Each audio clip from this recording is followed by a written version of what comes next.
CCL की लापरवाही के कारण बड़ी घटना होते होते बची। घटना प्रथम पाली के करीब 1 से 1:30 बजे की है। सुबह में डोजर लेकर ऑपरेटर सुखलाल महतो साइट पर गया। उसके बाद करीब 10 बजे से 12 बजे के लमसम वापस तेल लेने के लिए और मेंटेनेंस करवाने के लिए नीचे आया। उसके बाद करीब 1:30 बजे दोबारा वह अपने साइट पर जाने लगा। इसी क्रम में चैम्बर में आग लग गई। इसमें सुखलाल महतो का दोनों हाथ और सामने का हिस्सा करीब करीब झुलस गया। आनंद फानन में प्राथमिक उपचार के लिए कथारा हॉस्पिटल पहुंचाया गया, जहां प्राथमिक उपचार के बाद बेहतर इलाज के लिए उसे रांची रेफर कर दिया गया। लोगों का कहना है कि सीसीएल सुरक्षा को लेकर इतनी लापरवाह कैसे हो सकती है। जब डोजर मेंटेनेंस के लिए आया तो उसकी पूरी जांच क्यों नहीं की गई। कहीं न कहीं यह घटना इलेक्ट्रीशियन के लापरवाही के कारण घटी होगी। वहीं प्रत्यक्षदर्शियों के अनुसार ऑपरेटर डोजर लेकर जैसे ही अपने कार्यस्थल पर पहुंचने वाला था कि चैम्बर में आग लग गई और सुखलाल महतो का दोनों हाथ और सामने का हिस्सा झुलस गया। वहीं गोविंदपुर पीओ अनिल कुमार से दूरभाष पर बात हुई। उन्होंने बताया कि सुखलाल महतो ज्यादा जला हुआ नहीं है, लेकिन बेहतर इलाज के लिए उसे रांची रेफर कर दिया गया है। बैरमो संवाददाता राजेश सागर की रिपोर्ट। मेरा नाम उत्तम कुमार हुआ और पहला बात प्रेस मीडिया को सबसे पहले स्वांग गोविंदपुर फेज 2 में आज इस घटनाक्रम में आए हुए सबको पहले धन्यवाद देता हूं कि आज छोटा मोटा घटना घटा या हो सकता था कि बहुत बड़ा घटना भी हो सकती थी, लेकिन आज आप किस पोस्ट में हैं उत्तम जी?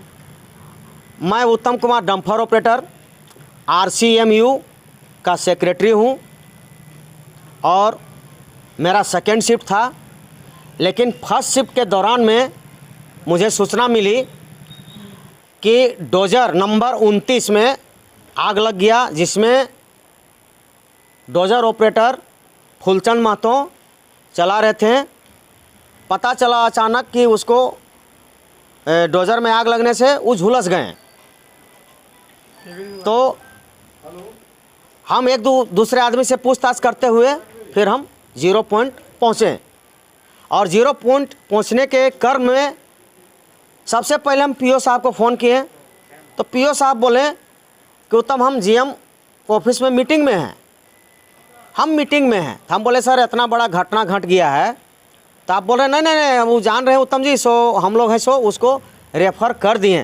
कहलिए सर रेफ़र कर दिए तो इसका मतलब बहुत बड़ा हादसा हुआ है।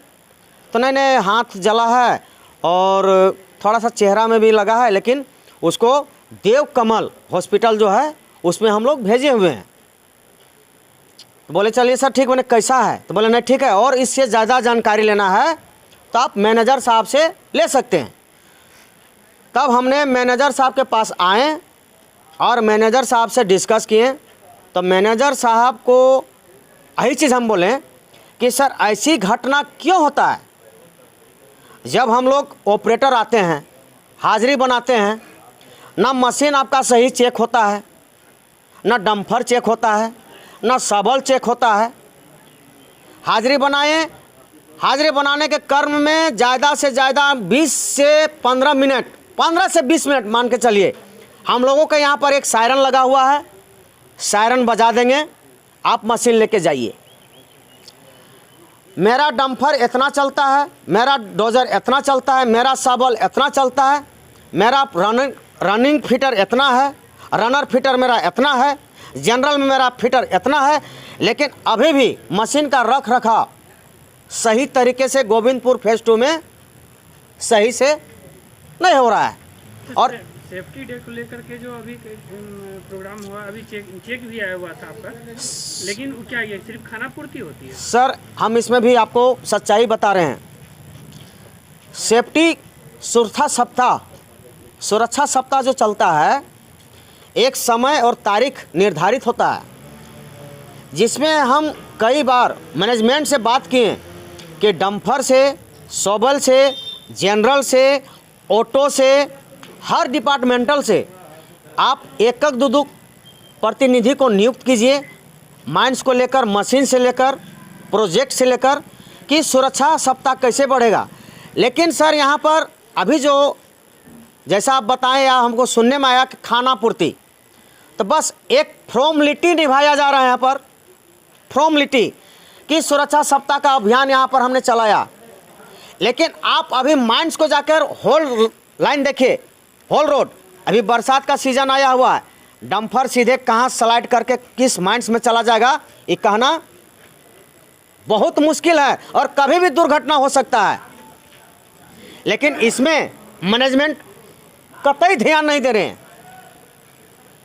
इसलिए कि डंपर HEMM हेवी मशीन है, हेवी अर्थ मूविंग मशीन, कभी भी स्लाइड कर सकता है।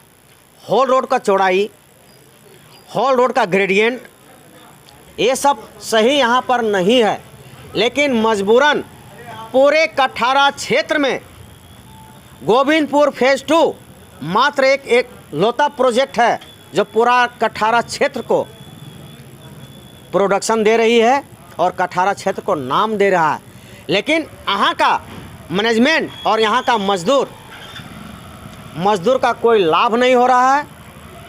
माने किसी तरह से जो उसका जो अधिकार चाहिए वो गोविंदपुर फेज़ 2 में नहीं मिल रहा है।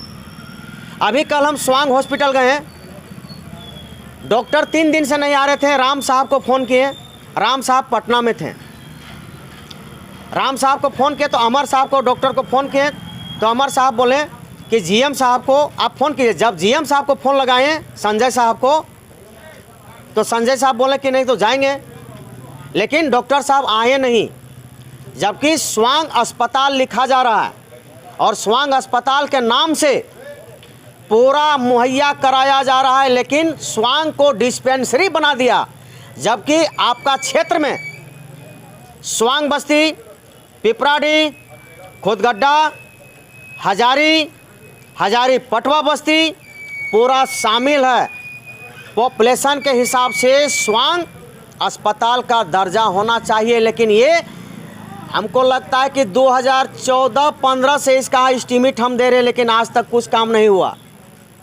लेकिन हम लोग मजबूर हैं, यहाँ का गोविंदपुर फेज़ 2 को मजदूर जो है मैनेजमेंट एकदम बांध कर रख दिया है, जैसे तैसे काम करवा रहा है। और इससे हम क्या बोलेंगे सर? मान लीजिए अभी हम बोलेंगे तो मैनेजमेंट बोलेगा कि उत्तम है सो मैनेजमेंट के खिलाफ बोलता है, इसको दबाव करेंगे, इसको यहाँ से भेज देंगे या कुछ करेंगे। उत्तम जी, आप डोजर ऑपरेटर भी? नहीं, मैं डंपर ऑपरेटर हूँ। डंपर ऑपरेटर है। आज डोजर ऑपरेटर के जो है झुलस गए हैं, इसके पीछे क्या कारण हो सकता है? देखिए, डोजर ऑपरेटर का जो आज ऑपरेटर कोई भी रह सकता है, या फुलचंद महतो हो या कोई भी महतो हो या कोई भी कुमार हो या प्रसाद हो। कारण क्या हो सकता है? कारण हो सकता है सर, हो सकता है कि उसका शॉर्ट सर्किट हुआ होगा, वायर गर्म हो गया होगा, बहुत तरह का कीट रहता है, बहुत प्रकार का कीट रहता है, हो सकता है वो गर्म हो गया होगा, शॉर्ट सर्किट हो गया। लेकिन मेरा यही कहना है कि मैं क्यों नहीं समय से उसको हम चेक करवाएं, लेकिन यहाँ चेक नाम का कोई सिस्टम हमको समझ में नहीं आ रहा है कि कब लापरवाही। और इससे ज़्यादा हम क्या बोलेंगे, ताकि मैं तो फिटर हूँ नहीं। लेकिन हम लोगों को अंदाज़ा होता है कि जब हम मशीन में चढ़ने जाते हैं तो सिर्फ डीजल कितना है, मोबिल कितना है, पानी कितना है, जांच नहीं होती। बाद बाकी कहीं कुछ किया तो किया, नहीं तो हाँ ठीक है, सायरन बज गया, आप लेके चल जाइए। और यहाँ पर इतना मैनेजमेंट का प्रेशर है कि ऑपरेटर को मजबूरन जाना पड़ता है। इसका कारण क्या था? देखिए, मेरा तो द्वितीय पाली है और ये प्रथम पाली में क्या हुआ इसके बारे में हमको कोई जानकारी अभी तक नहीं मिली है। लेकिन सुने हैं कि एक डोजर जो है वो थोड़ा सा माने आग के चपेट में थोड़ा सा आए हुए थे, वही मैंने पता चला, लेकिन डिटेल्स हमको क्लियर पता नहीं समझ में।